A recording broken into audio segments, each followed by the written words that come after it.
Matalik na magkaibigan sina Marjorie at John. Sila'y nasa kasalukuyang nasa ika-4 na taon na kolehiyo. Matagal na silang magkaibigan, halos kalahati ng kanilang buhay ay sila na ang magkasama at kilala na nila ang isa't isa. Isang araw ay inaya ni John si Marjorie sa madalas nilang puntahan na lugar. May mga puno doon at sariwa ang hangin. "Bes, masayang masaya ako ngayon at gusto ko ikaw ang una kong pagsabihan," nakangiting wika ni John habang nakahawak sa kamay ni Marjorie. "Ano yun?" May pagtatakang tanong nito. "Kami na ni Phyllis." "Phyllis?" Biglang napayakap si John sabay buhos na malakas na ulan. Napaluha si Marjorie ngunit hindi iyon nahalata dahil sa ulan. "Masaya ko para sa iyo." May pilit na ngiti na lumabas sa bibig ni Marjorie. "Ako na ata ang pinakamaswerteng lalaki sa mundo, Bes." Bukas pa din ang saya sa mukha ni John. "Pagod na ako, umuwi na tayo at baka magkasakit pa tayo." May panghihina sa boses ni Marjorie. "O sige, hatid na kita," may pagtatakang wika ni John. Matapos ang pag-uusap nila noon, ay hindi na sila nagkakitaan at nabalitaan ni John na nagkanubyo na si Marjorie. Isang araw ay nagpasyahan ni John na dalawin si Marjorie sa kanilang bahay.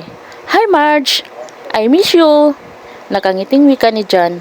Wala na ang dating kinang sa mata ni Marjorie.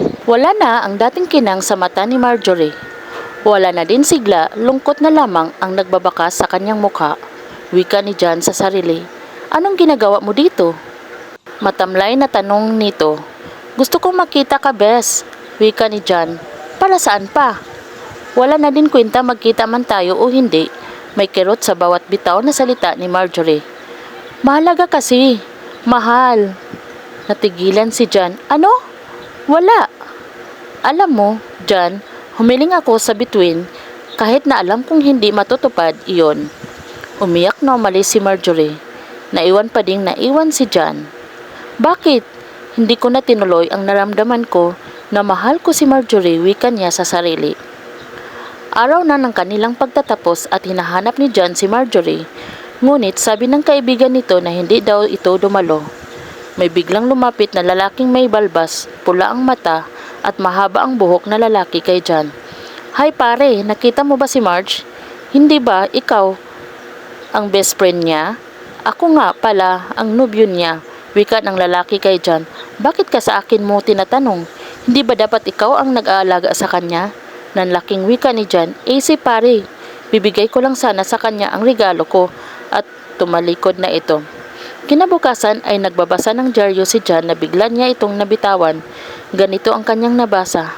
"A college graduate is dead because of her addict boyfriend." Nasabi doon na pinasubok kay Marge ang drugs na kahit na siya'y hindi pa niya natitikman.